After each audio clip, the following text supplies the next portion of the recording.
Evangelho de João, capítulo 1, verso 6. Houve um homem enviado por Deus, cujo nome era João. Este veio como testemunha para que testificasse a respeito da luz, a fim de todos virem a crer por intermédio dele. Ele não era luz, mas veio para que testificasse da luz, a saber, a verdadeira luz, que vinda ao mundo, ilumina a todo homem. Verso 15. João testemunha a respeito dele e exclama: Este é de quem eu disse, o que vem depois de mim tem, contudo, a primazia, porque já existia antes de mim, porque todos nós temos recebido da sua plenitude e graça sobre graça. Porque a lei foi dada por intermédio de Moisés, a graça e a verdade vieram por meio de Jesus Cristo. Ninguém jamais viu a Deus, o Deus unigênito que está no seio do Pai é quem o revelou. Este foi o testemunho de João quando os judeus lhe enviaram de Jerusalém sacerdotes e levitas para lhe perguntarem: Quem és tu? Ele confessou e não negou. Confessou: Eu não sou o Cristo. Então lhe perguntaram: Quem és, pois? És tu Elias? Ele disse: Não sou. És tu o profeta? Respondeu: Não. Disseram-lhe, pois: Declara-nos quem és, para que demos resposta àqueles que nos enviaram. Que dizes a respeito de ti mesmo? Então ele respondeu: Eu sou a voz do que clama no deserto. Endireitai o caminho do Senhor, como disse o profeta Isaías. Ora, os que haviam sido enviados eram de entre os fariseus. E perguntaram-lhe: Então, por que batizas se não és o Cristo, nem Elias, nem o profeta? Respondeu-lhe João: Eu batizo com água, mas no meio de vós está quem vós não conheceis, o qual vem após mim, do qual não sou digno de desatar-lhe as correias das sandálias. Estas coisas se passaram em Betânia, do outro lado do Jordão, onde João estava batizando.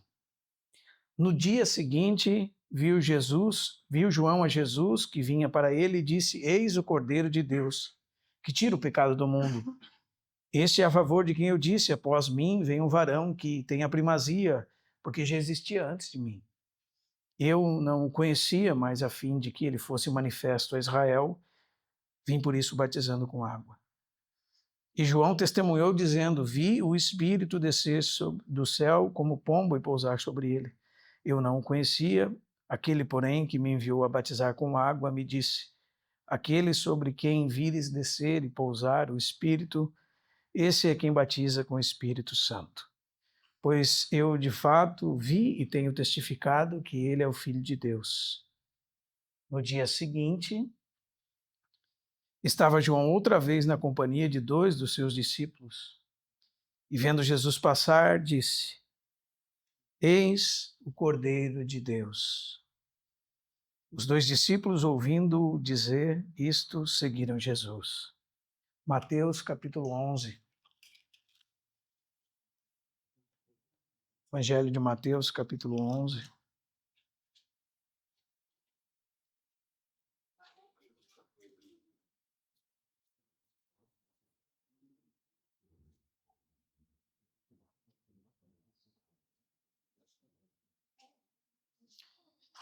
Verso 7.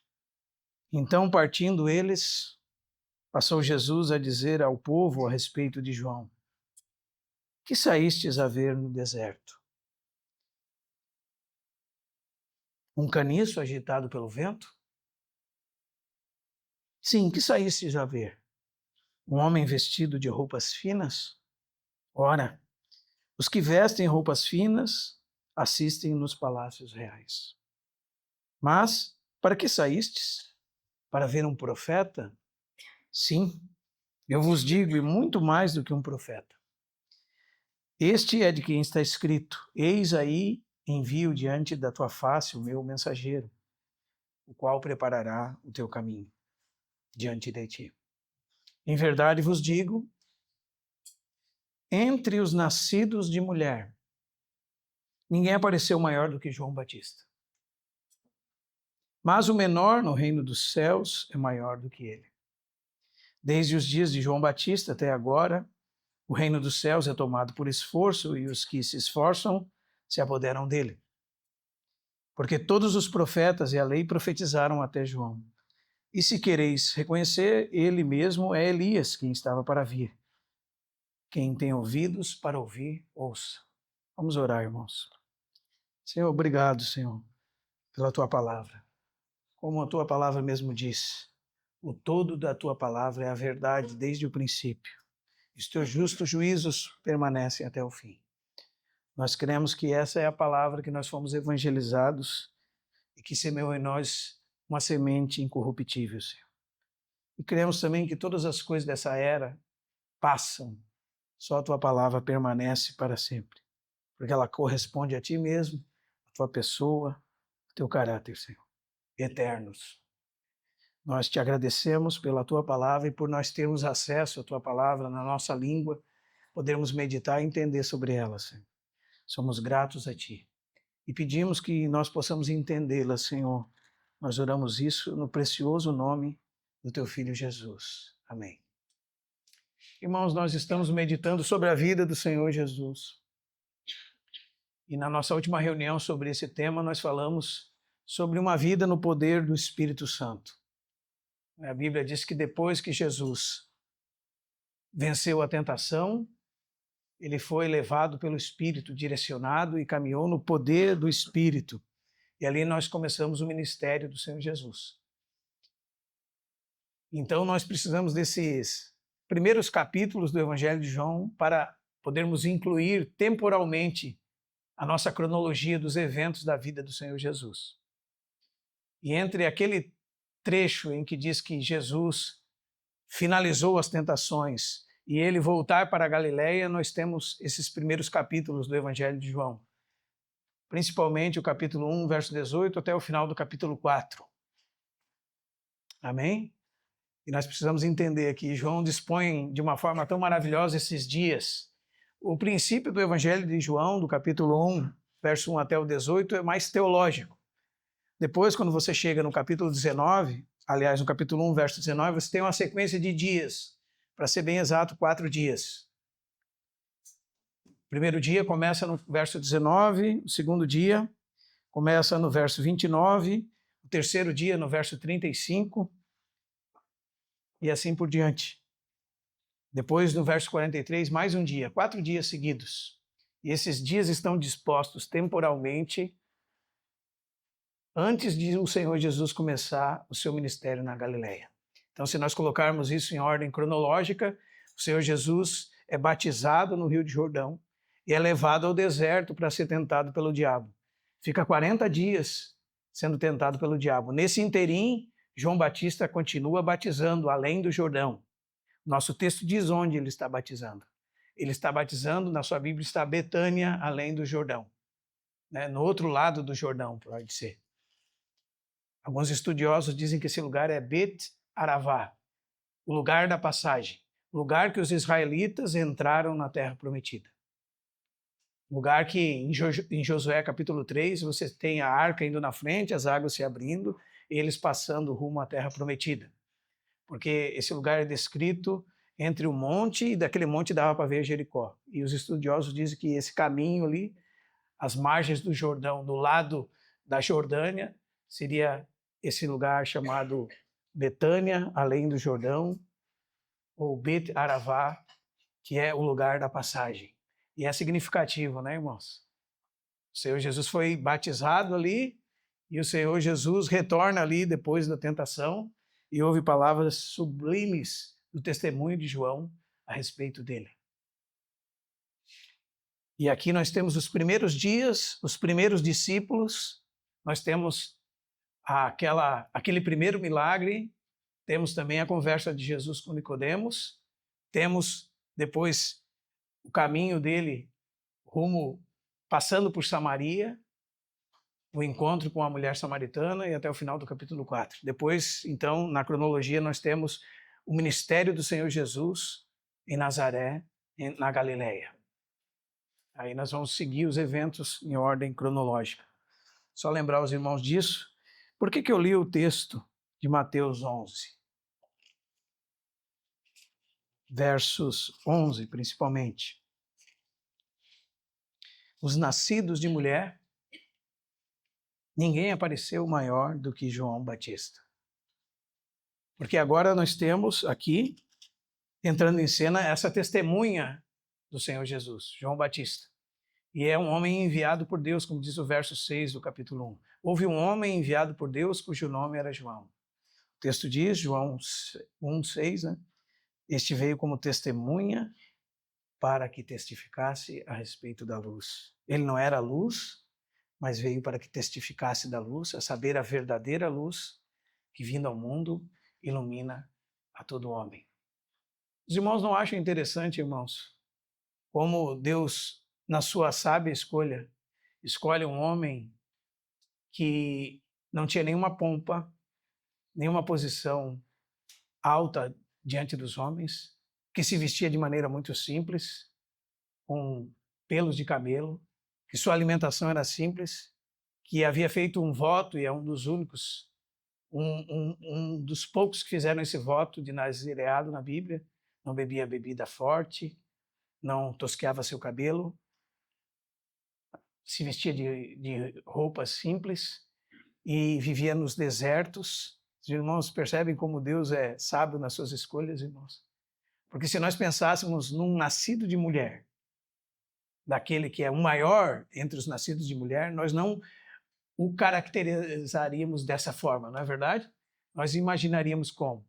Uma escolta de homens armados, com carros e cavaleiros, chegando de avião, né, como os poderosos dessa terra, não é assim? Com exércitos após ele, vestido de roupas finas.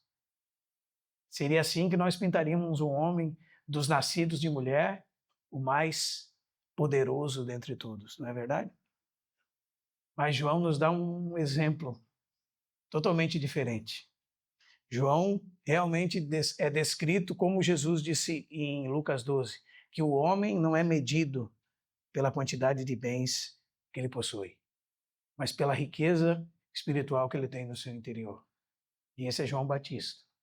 João Batista é um homem totalmente consagrado desde o ventre da mãe. Cheio do Espírito desde o ventre da mãe. E esse é aquele que nós lemos no começo da reunião. A voz do que clama no deserto. Aquele que leva o povo ao arrependimento. Aquele que agitou toda Jerusalém e circunvizinhança. Que faziam todos ir até ele e serem batizados. Que estava levando o povo ao arrependimento. Estava aplainando os vales. Estava endireitando os caminhos escabrosos, os caminhos tortuosos. Estava derrubando os altivos, estava elevando os humildes, estava levando aquele povo todo ao arrependimento. Esse é João Batista. Muito diferente do que nós pintaríamos alguém entre os nascidos de mulher grande, não é verdade? E nós pensamos que às vezes nós somos maiores que João, porque nós lemos o texto de Mateus capítulo 11, verso 11, e diz, entre os nascidos de mulher, não há ninguém maior que João Batista. Mas o menor no reino dos céus é maior do que ele. Quando a gente vai atrás de pensar sobre esse texto, pode ser que a gente chegue numa conclusão errada. Pode ser que a gente ache que o irmão mais simples que nasceu de novo é maior que João Batista. Mas não é essa a conclusão que o texto quer nos dar. A palavra menor ali, ela pode ser traduzida também como o último, o mais novo, o derradeiro. Entre todas as interpretações desse texto, parece que a que mais coaduna com o pensamento bíblico é a do Oscar Kuhlmann, que diz que o derradeiro é o próprio Cristo, o último, né? O mais novo. Aliás, esse é Jesus, não é, irmãos? Jesus é o mais novo. Aquele que nasceu 6 meses depois de João. O derradeiro, o último. E todos aqueles que estão no reino estão nele. Porque se não estiverem nele, estão fora do reino. Né? Então, entre todos os profetas, entre todos esses grandes homens, e pense nos grandes homens, a ideia é nós meditarmos sobre eles. Pense em Adão, pense em Enoque, pense em Abel, Pense em todos os heróis do Antigo Testamento. Pense em Moisés, o grande legislador. Pense em Davi. Pense em Salomão, o homem mais sábio. Pense em Josué. Pense em todos os grandes reis, os reis fiéis, os grandes profetas, como Elias, como Eliseu, como Ezequiel, Daniel, homens de visão, todos eles. Entre todos eles, João Batista era maior. E esse homem grande, maior que todos, era um homem simples, um homem humilde, um homem totalmente consagrado a Deus. Os irmãos sabem pelo capítulo 11 de 1 Coríntios que o cabelo comprido é a glória da mulher. Mas o cabelo comprido para o homem, diz Paulo, é vergonhoso. Então ele tomou sobre si a vergonha, né? Isso é o que nós entendemos do texto. Tomou sobre si. Era algo vergonhoso para o homem ter cabelo comprido. Mas ele mesmo, ele tomou sobre si a vergonha, né? Também ele não se vestia de roupas finas. Os que se vestem de roupas finas estão em outro lugar. Ele era maior que Anás, que Caifás, que todo o Sinédrio, todos aqueles 70 anciãos, mais sábio que os escribas, mas viveu nos desertos até o dia que havia de se manifestar a Israel. Os irmãos percebem como isso é importante, irmãos? Aliás, ele comia gafanhotos, né? Diz um irmão do passado que quando você entende essa expressão, que alguns pensam que Deus vai te dar de volta aquilo que você perdeu, né? Os anos que o gafanhoto tomou. Um irmão muito sábio do passado, ele dizia que essa é uma figura para dizer que João remia o tempo, né? Porque aquilo que tomaria o tempo de João era o seu alimento, né, para crescer. Então ele diz que essa figura é de como alguém que está remindo o tempo em dias maus. Não que perdeu alguma coisa que vai receber de volta, mas que está remindo o seu tempo nesse mundo.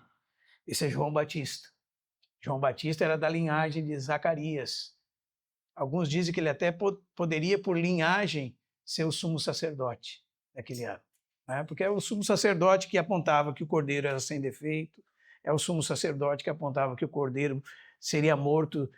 Ele procurava qualquer marca naquela ovelha, via, não, essa não serve para o sacrifício. E foi João Batista que apontou Jesus e disse, eis o Cordeiro de Deus, que tira o pecado do mundo. E ele tem aquele testemunho alto sobre Jesus. Ele é o Cordeiro de Deus, ele é o Filho de Deus, ele é aquele que batiza com o Espírito Santo, ele é o noivo. Esse é o testemunho de João Batista, um testemunho alto, irmãos, de um homem simples. Porque a vida do homem não é medida pelos bens que ele possui. Isso vai totalmente contra a maré daquilo que nós pensamos, né? Eu chego para o Rodrigo e digo assim, Rodrigo, como é que está o fulano? Ele diz, está bem. Mas esse está bem significa o quê?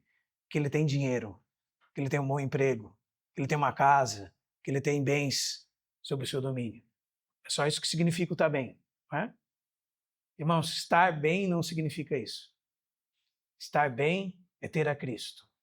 Estar bem é ter a vida de Deus por meio de Cristo Jesus. E foi para isso que esse evangelho foi escrito, para que nós possamos tocar na vida e viver pela vida que nós recebemos. Isso está lá no Evangelho de João, capítulo 20, verso 31. O autor, agora João, o apóstolo, diz, Jesus fez muitos sinais que não caberiam nesses livros. Esses que estão escritos aqui foram escritos, o texto diz, para que creiais que Jesus é o Cristo e crendo tenhais vida em seu nome. Então, estar bem é ter acesso a Deus por meio de Cristo. Estar bem é ter Cristo dentro de nós. Essa é a verdadeira riqueza, o verdadeiro tesouro, como nós vimos o Isa falar na semana passada. Ter a nossa separação retirada. É isso que João está preparando aqui. João está preparando o caminho para Deus. E nós vemos na vida de João um paradoxo.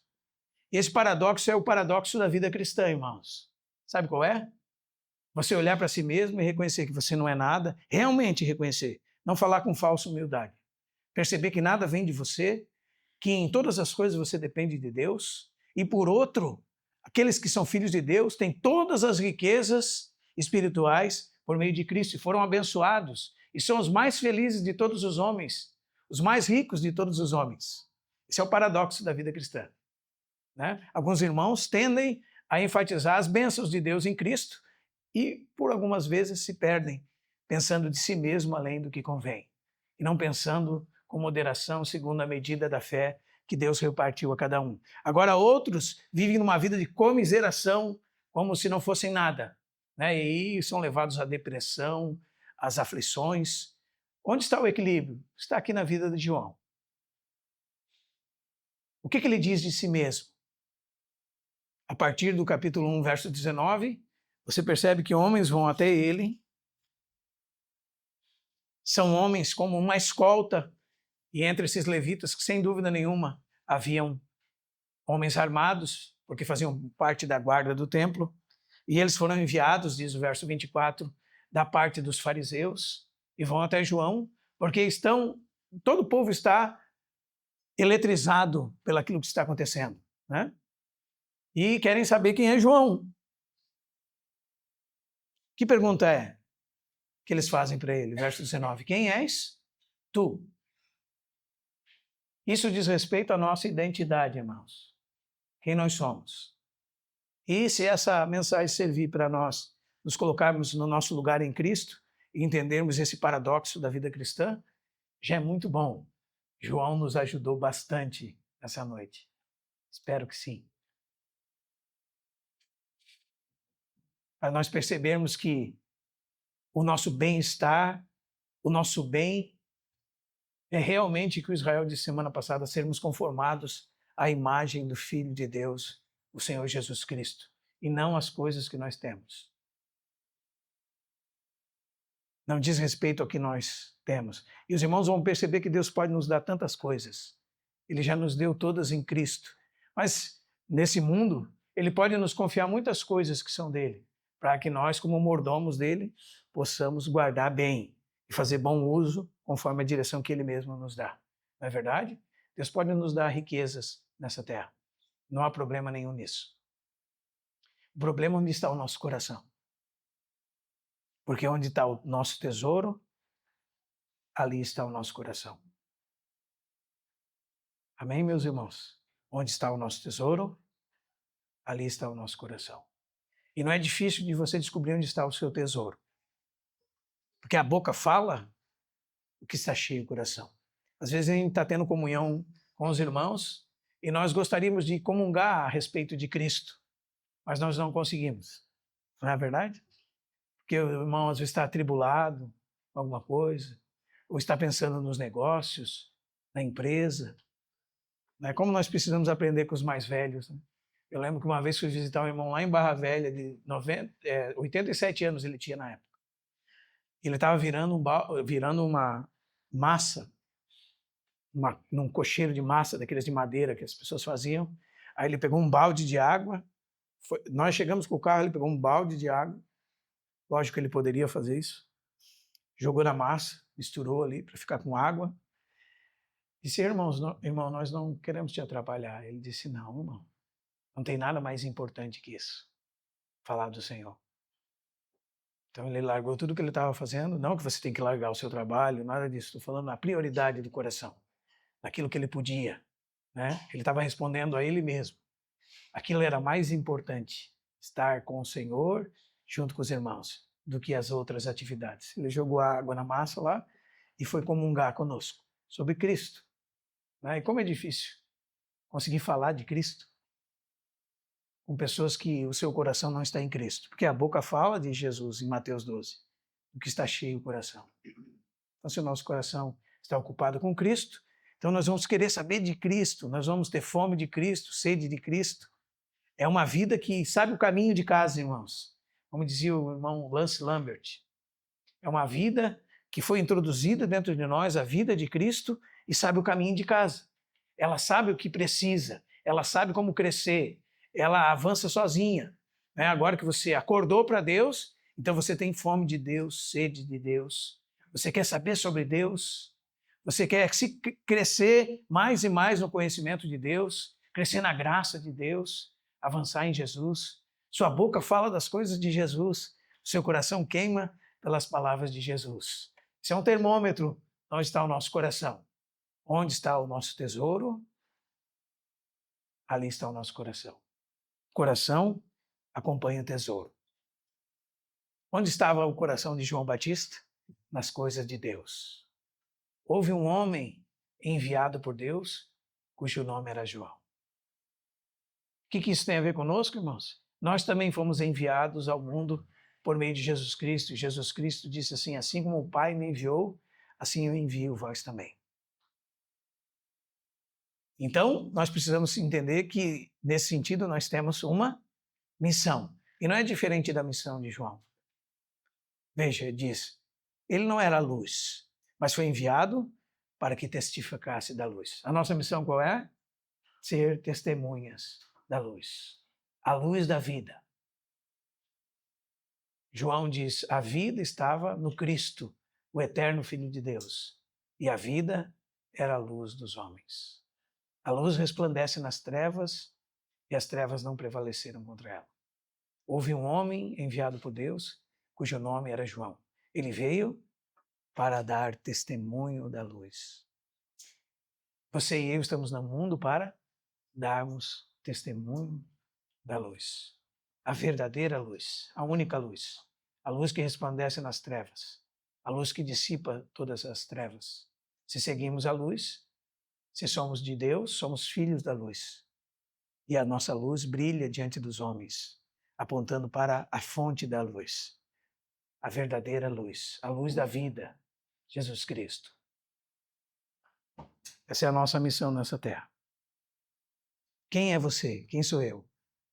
Somos testemunhas de Cristo na terra. Não é? Como João era. Mas no que diz respeito a você mesmo, quem é você? Aí você precisa e eu preciso também aprender com João. Nada. Absolutamente nada. Só uma voz.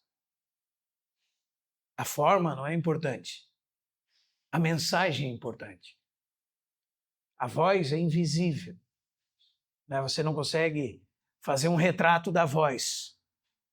Hoje, nós que trabalhamos com áudio, alguns de nós sabemos que quando nós gravamos uma faixa de áudio, o computador elabora uma imagem daquela faixa. Mas alguém está vendo a minha voz? Sinta o cheiro da minha voz. Está sentindo o cheiro da minha voz? Está vendo a aparência da minha voz? A voz não é muito importante. A mensagem é importante. E se os irmãos perceberem, Isaías 40,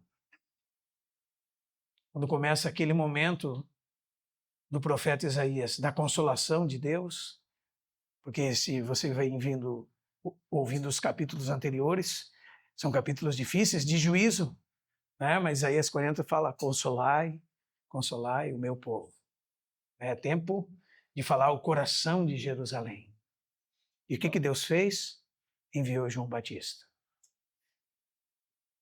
Houve um homem enviado por Deus, cujo nome era João.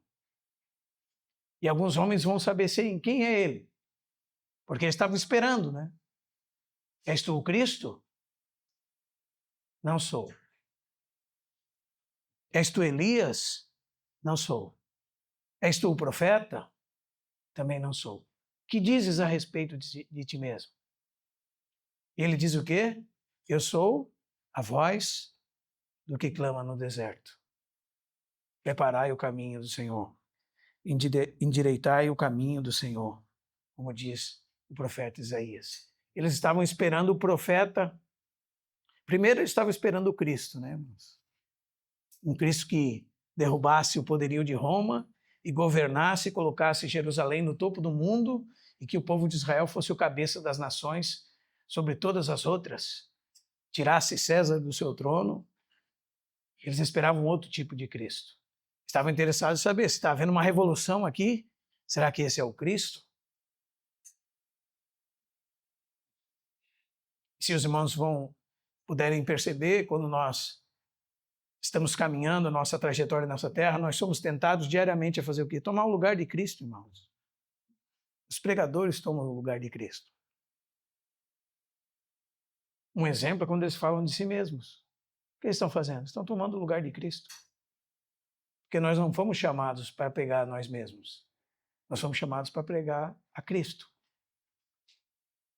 Se nós formos nos ocupar conosco mesmo, que seja para nossa vergonha, né? Coisas que nos colocam na nossa real posição.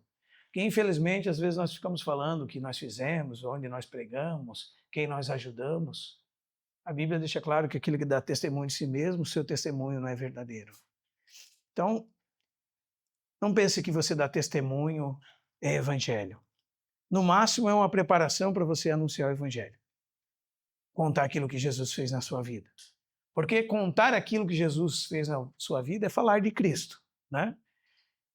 O que nós não percebemos é quando, nesse processo, nós sempre estamos enfatizando a nós mesmos.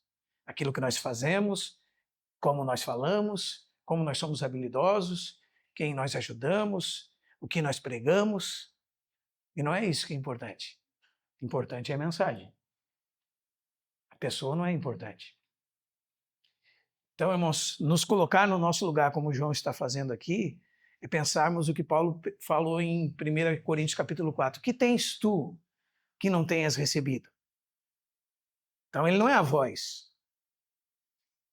Ele não é o dono da voz, né? Quem é que clama no deserto? Deus clama através de João Batista.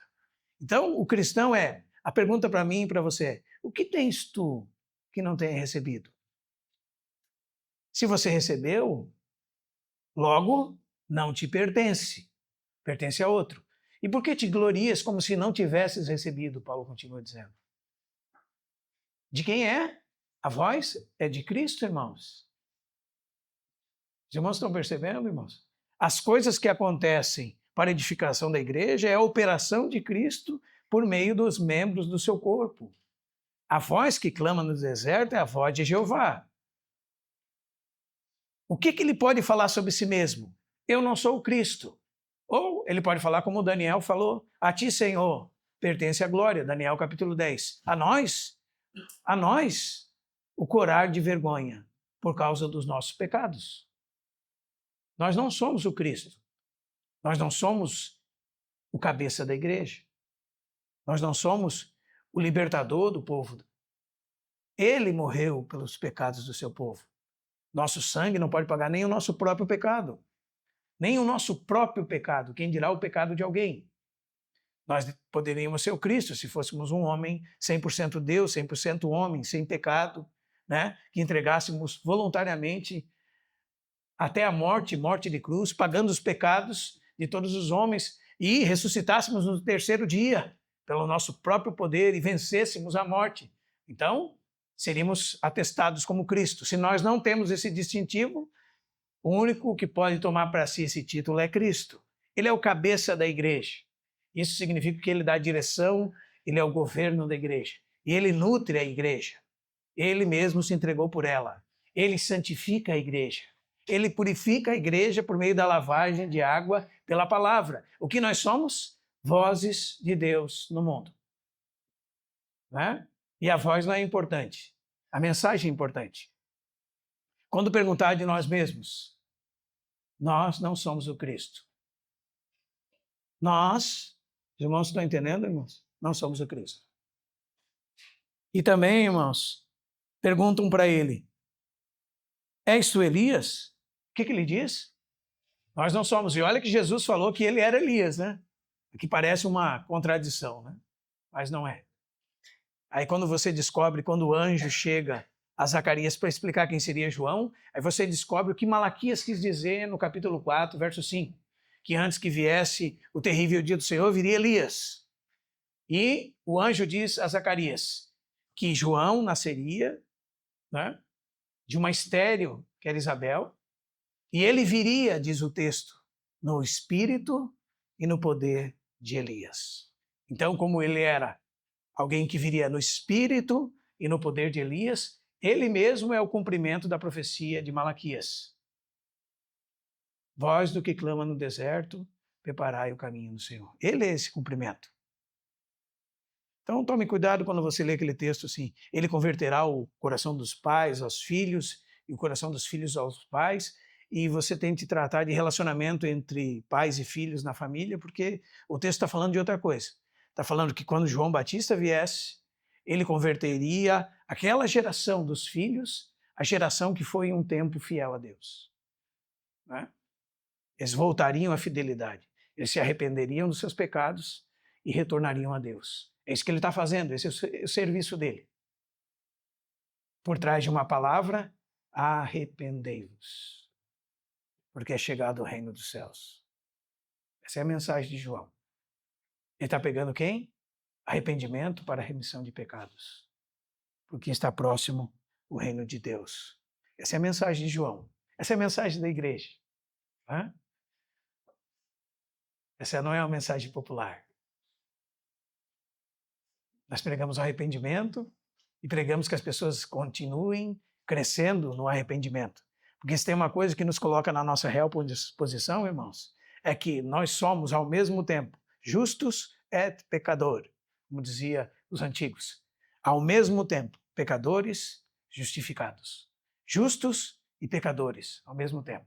Agora, no que concerne a nós, pecadores. Pecadores salvos pela graça de Deus. Pecadores. Isso te rebaixa em uma posição inferior? Não. Essa é a realidade, irmãos. Nós somos pecadores, carentes da graça de Deus para tudo. E foi nesta posição que Deus soberanamente decidiu nos colocar. Por quê? Para que nós não nos estribássemos no nosso próprio entendimento, para que nós não nos estribássemos na nossa própria força, para que as nossas habilidades naturais não fossem aquilo que nós dependemos para fazer alguma coisa, né? Fosse o próprio Deus a nossa fonte de todas as coisas, o nosso fundamento. É por isso que nós estamos nessa categoria, irmãos. Nós não somos o Cristo. Nós não somos Elias.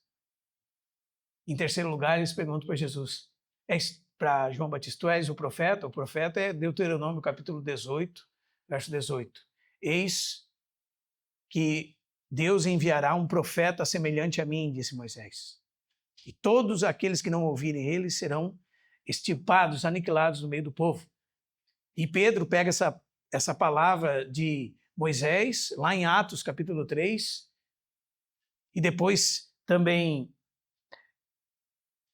aquele diácono da igreja, Estevão, usa essa mesma palavra, que Deus enviou um profeta. E Pedro e Estevão diz, esse profeta, semelhante a Moisés, era Cristo, Jesus de Nazaré. Então João sabia bem que ele não era. Nós também, irmãos, precisamos saber bem quem nós não somos. Né? Nós não somos nada, irmãos. Por isso que na igreja o lugar de preeminência pertence a Cristo. Não é isso que João está falando aqui? O varão que vem após mim é maior do que eu. Ué, mas ele é um nascido de mulher que nenhum outro foi como ele. É, mas Cristo é maior do que ele. Por quê? Porque ele tem a primazia. Porque ele já existia antes de todas as coisas. É o Filho de Deus. É o Rei de Israel. Amém, meus irmãos? Ele precisa ter o primeiro lugar nas nossas vidas. Então, no que diz respeito a nós, tome muito cuidado, irmão. Né? Tome muito cuidado com alguém que também fica massageando o seu ego. Tome muito cuidado. Nós não precisamos de lisonjas. Normalmente as lisonjas, ainda que sejam muitas vezes carinhosas, podem ser tropeços aos nossos passos. Nós precisamos de Cristo. Nós precisamos falar de Jesus. Nós precisamos crescer na graça de Jesus. E no que diz respeito a nós, irmãos, nós somos esses aí, né? Como assim? Mas e o meu rosto, a minha individualidade? Não, nós somos esses aqui, né? Com certeza nós temos a dignidade que nós fomos criados por Deus, né? E muitas vezes nós direcionamos alguém que tem depressão, por exemplo, muita ênfase no fato dele ser um pecador, e daí, bom, se eu sou um pecador mesmo, então eu vou tirar a minha própria vida, né? Por isso que tem que dizer também que não é só isso. Os irmãos estão me entendendo, irmão? Agora, quando você for estufar o peito para se orgulhar de si mesmo, não esqueça disso. Os irmãos estão me entendendo, irmãos? Essas duas coisas colocam o homem no lugar que ele deve ficar. Ele tem uma dignidade porque Deus o fez à sua imagem. E mais ainda, restaurado pelo Filho de Deus, e que veio habitar nele pelo seu Espírito. Né? Isso traz uma dignidade à pessoa humana que alguém que entende isso jamais pensaria em fazer qualquer coisa contra a sua própria vida. Ou se lastimar da sua própria existência, como se não houvesse propósito para a existência. João sabia bem para que ele tinha vindo. E por isso ele estava firme naquilo que ele precisava fazer. Os irmãos estão entendendo, irmãos? Ele sabia que ele era um homem enviado por Deus. Você reconhece que você é alguém enviado por Deus a essa terra? Pronto. O que mais a gente precisa saber? Os irmãos estão me entendendo, irmãos? O que mais nós precisamos saber para nos alegrar, para nós orarmos, para nós nos colocarmos à disposição de Deus? Deus nos enviou, nos comissionou. Nós temos uma missão nessa terra. Isso nos confere dignidade por causa de quem Deus é e por causa de quem nós somos nele. Mas pode ser que por causa dessa dignidade toda, nós, enganados pelo mesmo veneno da serpente que sempre nos engana ao longo dos anos, nós começamos a estufar o peito e pensar além de nós, além do que convém sobre nós mesmos. Aí nós precisamos lembrar que esta é a metade da verdade. A outra metade é que nós, em nós mesmos, não somos nada, absolutamente nada. Os irmãos estão me entendendo, irmãos? E que não há justo nenhum sequer. Esse é o retrato do homem sem Cristo. Não há quem entenda, está lá em Romanos capítulo 3, a partir do verso 9 até o verso 20. Não há quem busque a Deus, todos se extraviaram.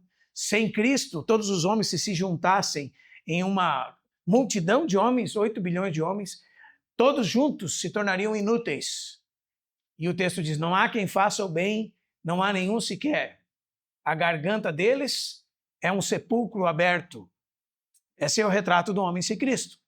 Com a língua, a única coisa que eles fazem é enganar os outros e a si mesmo. João diz, se alguém diz que não tem pecado, engana-se a si mesmo. Não é assim? E a palavra de Deus, a sua verdade, não está nele. Você engana a si mesmo e engana os outros. A uma se fizeram inúteis, o texto diz, não há quem faça o bem, não há nenhum sequer. Os irmãos perceberam isso, irmãos? Como é que nós vamos servir uns aos outros? Se realmente Cristo viver em nós. Porque se eu, na minha própria força, tentar ajudar o Rodrigo, em nada eu me difiro de um espírita que, para livrar-se do seu karma, faz boas obras. Agora, se Cristo servir o Rodrigo, através da minha vida, é totalmente diferente.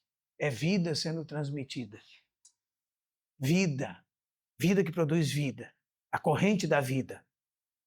Foi isso que Jesus disse à mulher samaritana. Se conheceras o dom de Deus e quem fala contigo, tu me pedirias e eu te daria água viva. Sabe por que eles batizavam, irmãos? E isso já era um costume dos judeus. Era como se eles estivessem tentando exteriorizar alguma coisa que aconteceu dentro do coração. Já lá, né? Eram os seus rituais de purificação. Para fazer um prosélito, ele tinha que ser batizado em água viva, ou água corrente, ou água de rio, ou uma fonte feita justamente para isso. Né? Então ele poderia entrar para o povo da aliança, no entendimento deles. João está preparando um povo arrependido para a vinda do Messias. Amém? É isso que João está fazendo. Só que agora esse povo que recebeu a Cristo, o que genuinamente recebeu a Cristo, recebeu em si uma fonte a jorrar para a vida eterna. Se conheceras o dom de Deus e quem te pede, tu me pedirias e eu te daria a água viva. E essa água seria uma fonte a jorrar para toda a eternidade. É um rio, o rio de Deus, passando por nós, avançando adiante. E onde o rio vai, ali tem vida. Se você libera um rio no deserto, logo você vai começar a ver os brotos verdes. Onde passa o rio, começa a vida. Então, se nós estamos em nós mesmos, então nós não temos nenhuma vida. nenhuma realidade. Agora, quando nós reconhecemos quem somos, Senhor, eu não sou nada, Senhor. Convém que realmente o Senhor cresça. Cada vez mais eu me reduza ao meu lugar. Aí esse rio flui, irmão. Aí o canal está liberado para a vida avançar adiante. Então, quem somos nós? Nós não somos Cristo.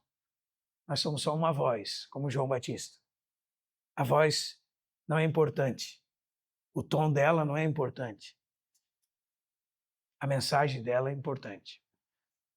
Isso fala da palavra, irmãos. Mas não qualquer palavra. Isso fala uma palavra soprada pelo Espírito, né? Refalada, viva, com realidade.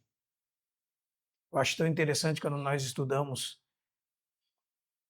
a história das confissões e dos catecismos, até mesmo aqueles primeiros e dos concílios. Você vê pessoas falando, por exemplo, hoje em dia você vê pessoas que fazem uso desses documentos, mas não tem nenhuma realidade. São frios, secos, sem realidade. Mas estão falando tudo certinho, que Jesus é Deus, que Ele é 100% homem, que há duas naturezas numa única pessoa, que as coisas, que essas duas naturezas são inseparáveis e elas são claras em si mesmas, são perceptíveis, falam tudo certinho, os termos tudo certinho, sem realidade nenhuma interior. Né? A palavra de Deus na nossa boca tem que ser vida, irmãos. Ela tem que ser soprada por Deus, para que ela possa produzir realidade. Aí um homem eletriza toda uma terra. Os irmãos percebem isso? Foi isso que João fez. Um homem agita toda a terra. Um homem, um único homem. Então, irmãos, imagine um exército de homens espalhado pelos 4 cantos da terra, disponíveis para Deus operar através deles. Então, as obras de Deus vão se expandindo para todo o hemisfério terrestre, né? Os 4 cantos dessa terra, por meio de homens que reconhecem que não são nada além de uma voz e que Cristo é tudo. Não é? Não é, meus irmãos? E qual era a mensagem de João, então? Era uma mensagem de arrependimento. Isso é a realidade de todas aquelas figuras de Isaías 40. Os montes aplanados, os vales aterrados, os caminhos escabrosos endireitados, os tortuosos ratificados. Isso é arrependimento. Né? O arrependimento traz o altivo até a mais baixa posição. O arrependimento prepara o caminho. O arrependimento é de toda a sua tortura, toda a seu erro, o meu erro, nós agora começamos a andar no caminho. Conhecer a verdade, experimentar a vida. Né? Nos arrependendo diariamente dos nossos pecados. Reconhecendo que fomos batizados para dentro de um corpo, que é a igreja. Né? Batizados no Espírito Santo. Para dentro do Espírito Santo. Eles esperavam que João trouxesse algo totalmente diferente. E João diz para eles o quê? Eu vos batizo com água. É como se fosse uma preparação. Mas aí já tem entre vocês. Imagine, irmãos. Já está entre vocês. Imagina quanto tempo esse povo esperou isso, irmãos. Só essa profecia de Isaías tem 700 anos. Imagina, irmãos. Já está aí. Não sou eu, mas já está aí. Já veio. Já está entre vocês. Já está aí pisando esse mesmo terreno. Está apontando para Cristo, irmãos. Aquele que batiza com o Espírito Santo. né? Ele está preparando uma geração para a chegada do Messias, o Cristo, o verdadeiro Cristo. O Cristo de Isaías 53, o servo sofredor. O Cristo que morreria pelos pecados do seu povo. O Cristo que aqueles que o recebessem pela fé, ele seria colocado dentro deles pelo Espírito Santo. Quem tem o Filho, tem a vida. Quem tem o Filho, 1 João capítulo 5, verso 14. Aquele que tem o Filho, tem a vida. O Filho dentro deles. Uma fonte a jorrar. Né? Nós em Deus, Deus em nós. Vamos dizer, irmão, um café com leite. Uma mistura inseparável. Você sendo colocado para dentro do Espírito Santo. E dando a você a beber, a mim a beber e a toda a igreja do mesmo Espírito Santo.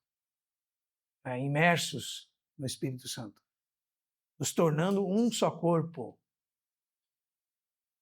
Ajuntando todos os filhos de Deus que estavam separados. Como diz João capítulo 11. Quando o sumo sacerdote diz, convém que um só morra pelo povo. Aí João diz assim, ele não disse isso de si mesmo, mas sendo sumo sacerdote naquele ano, dizia a respeito de Cristo, que ajuntaria num só corpo todos os filhos de Deus que estavam dispersos. Porque todos nós, num só Espírito, fomos batizados para dentro de um só corpo. E a todos nós nos deu o Senhor a beber do mesmo Espírito. Ele nos deu a beber dele mesmo. Né, irmãos? Ele é a água da vida. Ele é o pão da vida. Ele nos deu a comer dele mesmo. Ele é a própria vida eterna. Que coisa preciosa, irmão, é a mensagem da igreja. A semelhança de João. Né? Então pense só, fique com isso na sua mente para nós considerarmos sobre João. Nas outras reuniões nós vamos falar então dos primeiros discípulos. É porque João aponta para Jesus e perde discípulo, né? Agora, o pessoal quer fazer discípulos, né? Mas o problema é que não é discípulos de Cristo, é de si mesmo. Mas nós apontamos para Cristo, perdemos discípulos. Cristo ganha discípulos. É assim que acontece com Filipe, com Natanael, com João, com André, não é? Eram discípulos de João Batista e João Batista diz, eis o Cordeiro de Deus. Esse é ali. Eis o Filho de Deus. Mas e você quem é? Não, eu sou só uma voz. Aquele que vem das alturas é mais poderoso do que eu. Ele tem a primazia, que ele já existia antes de todos. Olhem para ele. Ele é o Cristo, o Filho do Deus vivo. É ele que batiza com o Espírito Santo. Aí você aponta para ele e você perde discípulos e Jesus ganha discípulos. Você ganha irmãos, companheiros na aflição, na angústia. Todos discípulos de Cristo. Que pena, né, irmãos, que por diversos motivos nossos irmãos têm perdido de vista isso, fazendo discípulos de si mesmos, né? Ao invés de fazer discípulos de Cristo, apontando para Cristo. Vamos ficar por aqui então, irmãos. Pense sempre nesse paradoxo, guarde dentro da sua mente. E no que diz respeito a mim mesmo, você não é nada. Ô irmão, mas isso me deprime. Você não é nada. Mas não se deprima. Cristo é toda a riqueza que você precisa. Então, você tem dignidade em Deus por causa de Cristo. Agora, se tirar Cristo de você, você não é nada. Né? E no que diz respeito a você mesmo, sempre pense assim de você. Né? O irmão mais velho dizia que a esposa dele era especialista em fazer isso, porque ele era muito capaz intelectualmente, daí antes dele pregar, ela dizia para ele, não esqueça, você não é nada, você não é nada. Nunca esqueça disso, você não é nada. Cristo é tudo e em todos. Aí se ele for, irmãos, aí nós estamos bem, né? Aí as coisas vão acontecer. Os irmãos percebem, irmãos? Se nós realmente dizemos, Senhor, sem ti, nada podemos fazer. E realmente não ousarmos fazer nada sem ele, irmãos, então nós estamos nesse mesmo caminho de João. Né? Deus deu uma direção para ele. Deus disse, aquele sobre o qual você vê descer o Espírito é esse. Sua tarefa é qual? Apontar para ele, preparar o caminho dele. Né? Ele tinha a sua missão bem clara. Você tem a sua missão bem clara? Claro que tem, irmão. É que às vezes a gente quer coisas a mais, né? Mas a nossa missão bem clara mesmo é, Senhor, não sou nada. Faz alguma coisa através da minha vida. Né? Que eu deixe de impedir o teu progresso às pessoas que estão ao meu redor. Que oração, né, irmãos? Que eu deixe de atrapalhar a tua obra, Senhor. Aí sabe o que vai acontecer, irmãos? A gente vai ver resultado. Né? Porque é resultado mesmo. Como assim, irmão? É resultado, irmão. Resultado é Jesus olhar para alguém em determinado momento e dizer assim, vem e segue-me. E o que acontece? Mateus capítulo 9. Aí acontece que Levi, Mateus, levantando, deixando tudo, o seguiu. Os irmãos percebem? É o poderoso Deus falando. Aquele que fala e as coisas vêm à existência do nada. Ele falando. Aí acontece, né? Ele é o poderoso Deus. E nós, vasos nas suas mãos. Se formos vasos dignos, né?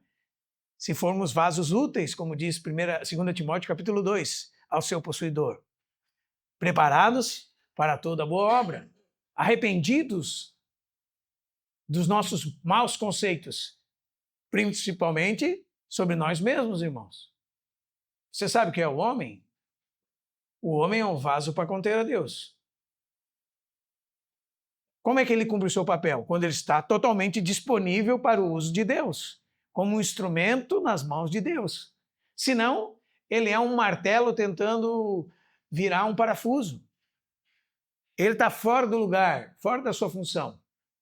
João sabia bem o seu lugar. João sabia quem ele não era. Quem você é? Aí ele começa, eu não sou, eu não sou, eu não sou, eu não sou. Cristo é, Cristo é, Cristo é, Cristo é. Aí se eu perguntar para você, irmão, e nós refletirmos todos juntos aqui, quem nós somos? Quem não somos? O que não somos? Aí você vai descobrir que, nessa perspectiva negativa, a Bíblia fala um monte de coisas que você não é. Você não é capaz por si mesmo. Você é pecador. Né? Você precisa de Deus para tudo. Cristo é a única coisa de bom que nós temos. Isso que traz dignidade e honra às nossas vidas. É isso que perdura.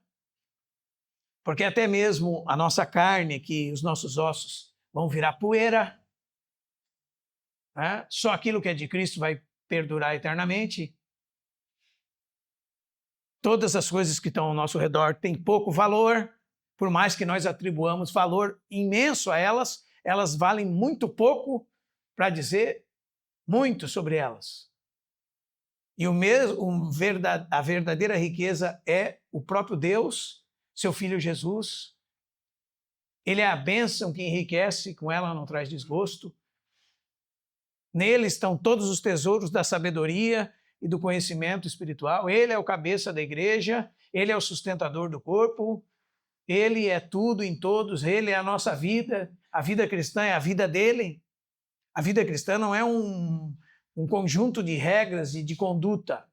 A vida cristã é a vida de Cristo. Aliás, a Bíblia não junta essas duas palavras. Vida cristã. Você pode caçar o seu Novo Testamento inteiro. Não junto. Tem a vida de Cristo. Ah, outra coisa. Aí, porque Cristo vive em nós, existe vida cristã.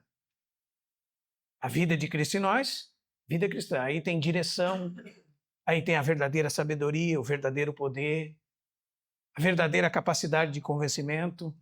a verdadeira realidade espiritual em Cristo Jesus. Os irmãos percebem? Aí, irmãos, nós estamos equilibrados, né?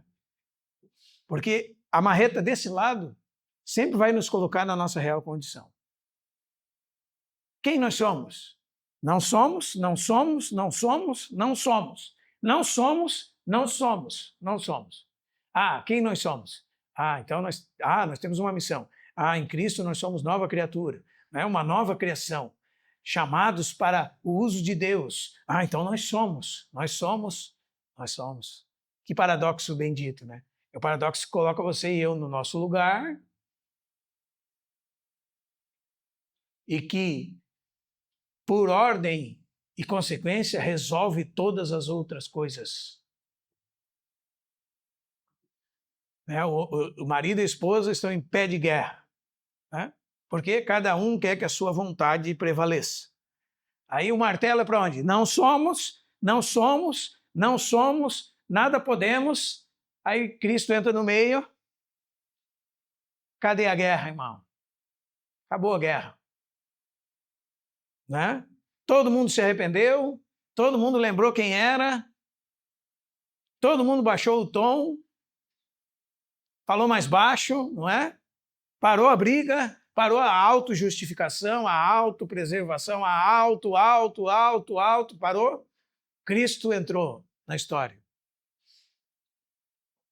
Onde ele está, ali está a paz. Ele é a nossa paz. Ele fez a paz entre povos que se odiavam, judeus e gentios. Povos que olhavam para o outro e diziam: você é como um cão imundo, você é um animal imundo. E você é um moralista, um soberbo, um arrogante, alguém que pensa que é povo exclusivo de Deus. Aí o Senhor Jesus chegou. Diz que entre ambos, Efésios capítulo 2, fez a paz no seu sangue. Tendo derribado a parede de separação que estava no meio, a inimizade. Ele aboliu na sua carne a lei dos mandamentos em forma de ordenanças e fez de ambos um só corpo, fazendo a paz entre ambos. E reconciliou ambos com Deus por meio da cruz, destruindo por ela a inimizade. Cristo entrou. Cristo entrou, ele destruiu a inimizade. Então, quando Cristo entrar no casamento e o martelo tiver bem o martelo da palavra de Deus, né, que esmiuça a dureza do seu e do meu coração, estiver bem aplicado nesses dois lados, né, vamos martelar, porque às vezes você só martela para o marido o lado de cá, né? Tu é um imprestável mesmo, tu não vale nada, né? Não é assim, irmã? Eu tenho vergonha de estar contigo. Tudo isso é verdade, né? Mas é verdade a respeito de você também. Eis a questão. E talvez pior até, né? Porque além de tudo você tomou o lugar do diabo. Não é verdade? Esse é o ministério do diabo. Irmã, é o ministério do diabo, irmã. Ele é o acusador. Né? Então largue o martelo do diabo. Nesse sentido. Martele você mesmo. Deixa que o seu marido martela ele mesmo. Você martela você. Porque a Bíblia diz que o amor não lança em rosto os pecados. Não impropera, não joga na cara. E não faz uma lista dos pecados alheios. Quando você lê lá em 1 Coríntios 13, não se ressente do mal, significa não mantém um registro dos pecados alheios. Então, martele contra você mesmo, né? E depois martele o outro lado também. Se você quiser fazer uma coisa boa, então lembre ele a vocação dele em Cristo. E ele lembra a sua vocação em Cristo. Aí vocês vão estar equilibrados. Mas não como alguns irmãos fazem. Tem irmão que fica dizendo assim: a minha mulher não ora, minha mulher não lê a Bíblia. E fica falando para todo mundo. Deixe para o diabo isso aí, irmão. É o diabo que nos acusa de dia e de noite diante de Deus. Não é o seu papel. Ore.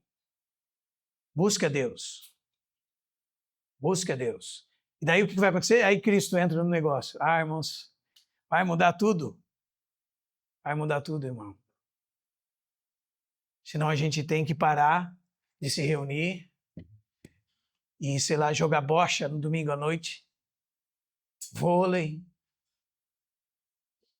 ir para um clube de futebol, porque é isso que a palavra de Deus diz. E essa é a palavra que nós fomos evangelizados. A palavra que muda os corações, que transforma as pessoas. A palavra que gera vida, que produz resultado. Porque é Cristo fazendo, então funciona. Funciona. Funciona. E se não tem funcionado é porque nós estamos ocupando um lugar que não é nosso. Então quem você é? Quem eu sou? Quem eu não sou? Eu não sou isso aqui, eu não sou isso aqui, eu não sou isso aqui, eu também não sou isso aqui. E eu sou isso aqui em Cristo. Essa é a minha vocação. Né? E que o Senhor nos dê espírito de sabedoria e de revelação no pleno conhecimento dEle. O Senhor ilumine os olhos do nosso coração para sabermos o quê? A esperança do nosso chamamento. Então há uma vocação, há um papel a ser cumprido. É isso que nos traz dignidade, irmãos. A suprema riqueza do seu poder para com os que cremos. Amém? Vamos orar, irmãos? Feche os seus olhos. Que o Senhor possa falar conosco, não é? Vamos aprender com João Batista. Senhor, obrigado pela tua palavra. Obrigado porque, Senhor, por causa da tua palavra, nós podemos andar num lugar equilibrado, Senhor. Não tendo conceitos equivocados e elevados sobre nós mesmos, nem, Senhor, nos inferiorizando como se nós não fôssemos nada. Porque nós somos teus filhos, tua herança, ovelhas do teu pastoreio, Senhor. Senhor, mas em nós mesmos nós não somos nada, não temos nada. Nós não somos o Cristo, nós não temos nada para oferecer, Senhor. Somos pecadores, necessitados da tua graça e, Senhor, insuficientes, incapazes para qualquer coisa. Por mais que nós pensamos, muitas vezes além do que convém sobre nós mesmos. Ajuda-nos a depender totalmente de Ti.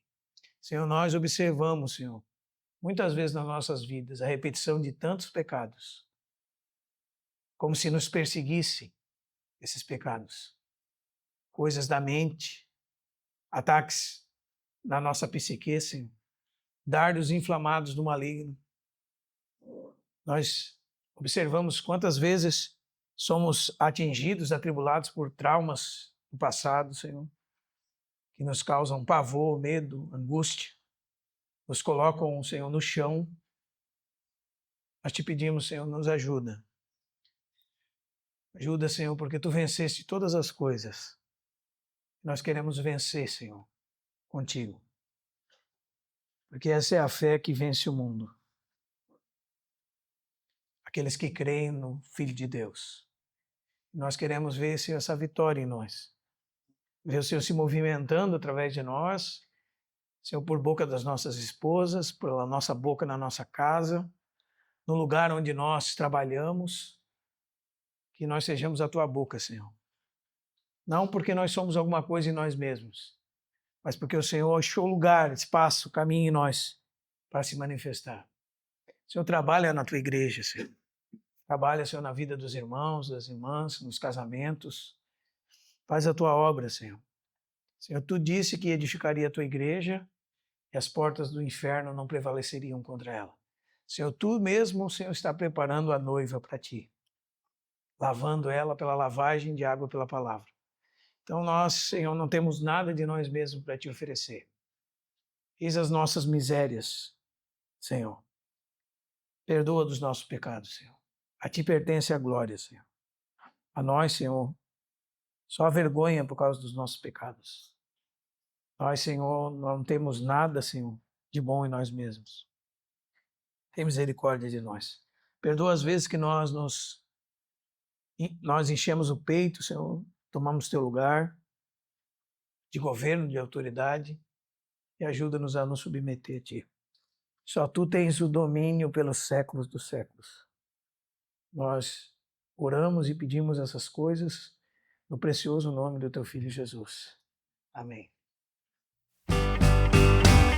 Proclamamos, Deus, Tua palavra.